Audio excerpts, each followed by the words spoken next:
All right, welcome back. In case you're just joining us, it's still the Money Show, your number one financial newsroom. I'm being told right now that we're going for a live event. Precisely where is it? Can I have the paper, please? Thank you.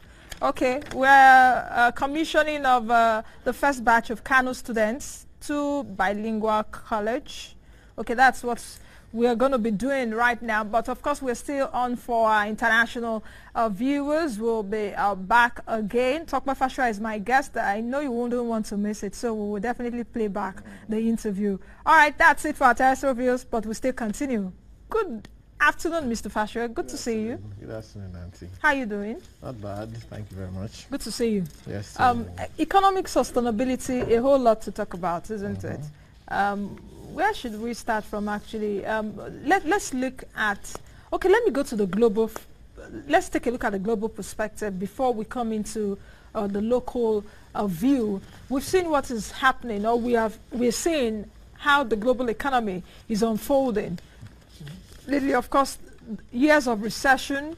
Since 2008, actually, we know the U.S. housing market, a lot of things went down. Lehman Brothers, I don't think we should go into all of that again. But how do you think that the global economy have been able to pull itself out of the mud? Perhaps we're still in the mud because, just like I said at the beginning of the program, this cycle of boom and bust and all of that, has the global economy been able to pull itself out of the mud so far? Thank you very much. Great question. I think it was Gordon Brown when he was the Chancellor of the Exchequer that actually boasted at a point and said, "Look, we've conquered boom and bust," and that And then also I remember Francis Fukuyama, who wrote the book that said, "Look, the end of history. As in, there's not going to be history anymore. We have got to the point where we're going to be coasting as a global economy." But in time, we have found that not to be true because after a while, the world went into what is called the Great Recession since 2008, and in part, it's still going on today. The only way that you see that a lot of approaches have been taken by global economies in order to try and pull themselves up by the bootstrap, in order to move on from the global recession and also to ensure that the recession doesn't turn into a depression, as it were. Part of it has been moral suasion. Part of it has been, different kind of monetary policies and fiscal policies. A lot of them have increased taxes. Some have reduced taxes. Some have cut government employment. Some have laid off people. You see all what has happened in Europe, in the streets of Greece, Cyprus, and what have you. Of course, you know about the quantitative easing. The policy of central banks purchasing, not only printing money, but also purchasing bonds that ordinarily they shouldn't have purchased, and so on and so forth. So for now, in fact, this morning I happened on an article by Professor Paul Krugman titled "The Age of Bubbles." It's just by happenstance because I was thinking about this, and then I think someone, a friend of mine living in France, just posted Krugman it is an economist. He's an economist, living in France, posted this on his Facebook page, and I later on read it, and it's just fantastic. Krugman talked about several bubbles that have happened in this past generation. There's a housing bubble, which we're all well aware of in the U.S., the subprime crisis.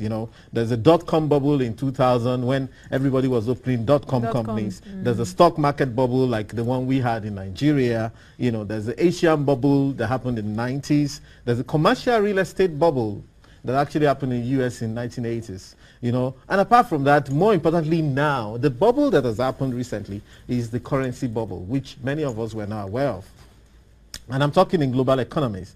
The Brazilian currency, the real, the Indian rupee, the Malaysian rupiah, the South African rand has actually lost about 30 to 40% of their value in the last 1 year. And Krugman was arguing, why did this happen? And invariably it's because at some point in time the BRICS countries actually enjoyed a lot of attention from global investors, and investors moved in there, and now investors are moving out of there. Now that should actually tell us something, okay? But before then I'd been looking at Nigerian economy to say, listen, where are the bubbles? Number one, I'm actually concerned that our economists don't even talk about our own bubbles. Okay, for example, in the 2008, 2009, nobody told us that the stock market bubble was coming. Everybody was in it, and we all got burned. But anyway, after getting burned, what have we done differently between then and now? How have we positioned ourselves to avoid the bubbles in our economy? And of course, when I looked around, I saw that already we were sitting on a bubble. For example, look at what's going on in the real estate sector. I looked at the real estate sector, I looked at the retail sector, and it feeds into each other. Okay, you know what, Mr. Fashola, we'll come back to that in a short while. I still want to take you back on I still want to take you up on some of the things you've said. You know, we talked about still sticking with the global economy, you know, the recession and all of that. Do you think that, or let me also ask you the question I asked earlier on. Are you of the view that we're out yet? So that the global economy? Yes. No, you see, no. What's going on now is this, that the global economy is not going to pull out together, okay? Every country sorts itself out. And part of that is by tapping into the resources for other countries. You have to tap into the bloodstream of other countries in order to pull your country out. Not even the so-called Western economies, like not even the OECD is cooperating amongst themselves. If you go and look at the competitions going on amongst them, in fact, the stakes are higher among those people. So the recession is still on? The recession is on in many countries today. Are you worried, or perhaps do you think that we may get to the depression stage? And I think, no. Why? The only reason why I say no is because, the world is much wiser now. See, when the burden of history is that at every point in time, the history that avails itself to you is much longer than yesterday. So today, if you were the thinking type, you would factor yesterday and the days that have come before then into your history. The reason why we will not enter, if you were going to talk about a depression, for example, I'll say to you, the United States will not enter into a depression. The UK will not enter into a depression. I mean, it will be difficult for them, even though, but much more difficult for the US to enter into a depression because they are aware of what it means to have a depression. And therefore, some of the EU countries, it depends on the EU country. If you're talking about Greece, Eastern Europe, okay, and Southern Europe, maybe they can actually go into a recession, or maybe they're already in it. But you see, the point is that it doesn't make news when countries like Nigeria go into depression. In fact, the truth is, I always tell people, we are still in depression. As far as I'm concerned, we have been in depression for decades. Why? Because the symptoms of depression is here. I mean, they're all over the place. Depression means high unemployment, okay? High poverty rate, and what have you. Just take those two. High unemployment, high poverty rate. And that's depression for you. So no matter what if the GDP is actually growing, like it's growing. Now the point is that yes, it can grow, but there's so much to catch up on. And apart from that, more problems are coming up. For example, some of the research I've done on the issue of unemployment, for example, will tell you that, listen, the space is getting more constricted. There are less and less opportunity for employment anywhere in the world, and much more in Africa. Now, still on another issue which you talked about, and I liked the example you brought up earlier on, talking about the currency bubble. You just also took it out of me because I've noticed for those countries you mentioned, the Rand, the Indian rupee, the Brazilian real, then the rupiah. What's the country? That's Malaysia. Malaysia. Is it Malaysia? Malaysia. Yes. The only you will see that out of the BRICS, only China has not suffered that. Yes, has not suffered. And listen, there's this gentleman, the deputy governor, FSS in CBN, wrote a book, Imagine Africa. Yeah. He did the analysis and also talked about how China was able to do it. Now it should be everybody's Bible, that book, Imagine Africa.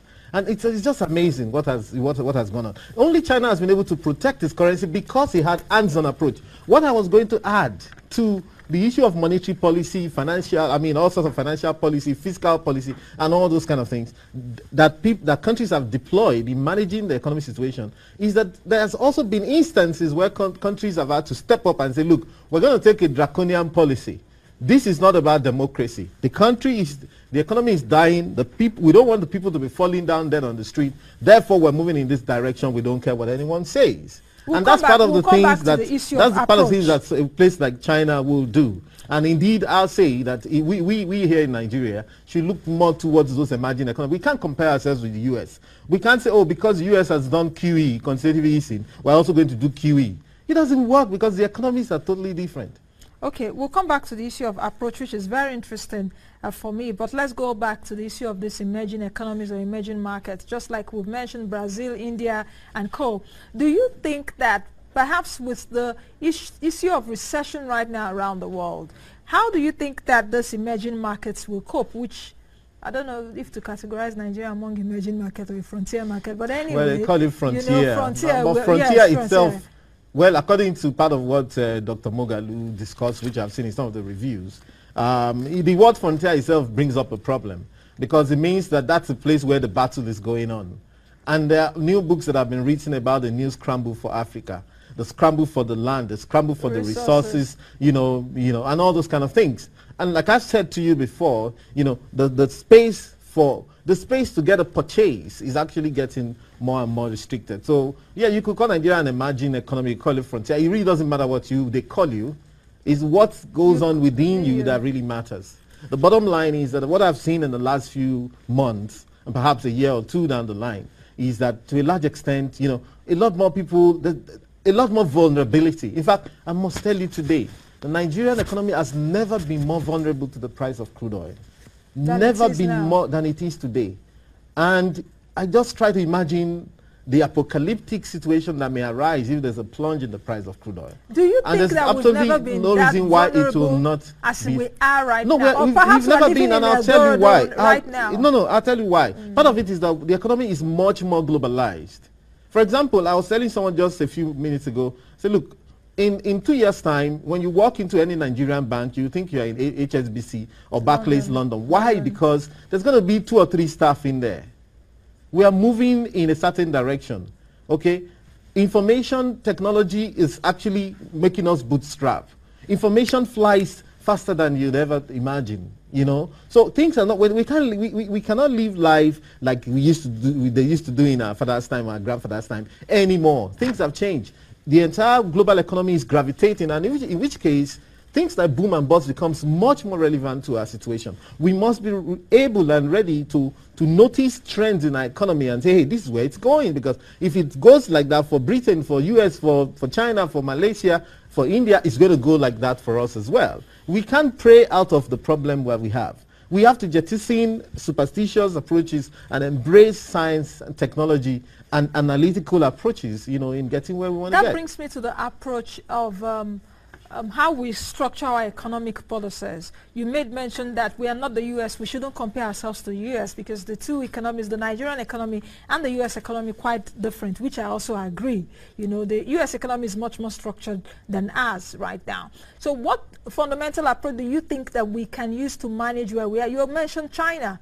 You know, I've also had some economists come in here to tell me, oh, we should just go straight to the East. We should look towards the East and what they have to offer. And perhaps copy or try to realign our policies the way they are realigning theirs. We also know the issue with China anyway. But talking about China is the second biggest economy in the world, so for crying out loud. So what kind of approach do you think that we should use to is it manage, not manage, to get out of where we are right now? In fact, if you ask me, only one word sums it up. We have to do the unconventional. We have to do the unusual. It is business unusual. Let Nigerians let's not deceive ourselves. We are in trouble. I'm sorry to say. If you put it that way, you know, let's look at ourselves. Stand back and look at ourselves from afar. In fact, I did an article on my Facebook page yesterday. I said, listen, the reasons to be afraid, you know, to actually worry about Nigeria and where we are. And you know, I mean, you know, in Cameroon the other day they chased out some of our Pentecostal churches. You know, you go to Singapore, they stop you for 30 minutes at the airport, detain you for 30 minutes because you're a Nigerian to do some other extra checking. You go to the UK, they use a sniffer dog to sniff you. You go to South Africa, everybody thinks you're a criminal. You go to Ghana, they think you're an armed robber, and so on and so forth. So, however, you see, so if we stand back and look at ourselves, see, what I find out is this, and I must say this very quickly, that we are the government. We are shirking our responsibility. You don't have to be appointed as a minister. In fact, the day you're appointed as a minister, commissioner, or special advisor, or whatever, a lot of things that you used to see before, you stop to see them. if you go, because you become shielded away from them, and you cannot, there's a limit to which you can blame those people. The point is, a lot of people have been outside who criticized them on end before, and they get in there and they become worse than the people that they used to criticize. You know, so, but the point is that we on the outside are seeing things more clearly than them. So we need an unconventional approach. Chassis, yes, exactly. You know, the kind of place you live, the kind of places they live, the way their office is, the people comport themselves to even go to their offices. They believe, so it's very easy for them to believe that everything is okay. Nigeria is working, Nigeria is moving. No, it's not. See, especially if we take a long-term approach and we look in the long term and say, hey, what's going on? Let me tell you what, the only thing that can save us, okay, the economy, is if perhaps we discover something, a certain resource, or we invent something that nobody else has been able to, that is new, that nobody else is able to discover, and we're able to leverage and get the arbitrage on that kind of product. In the alternative, all we have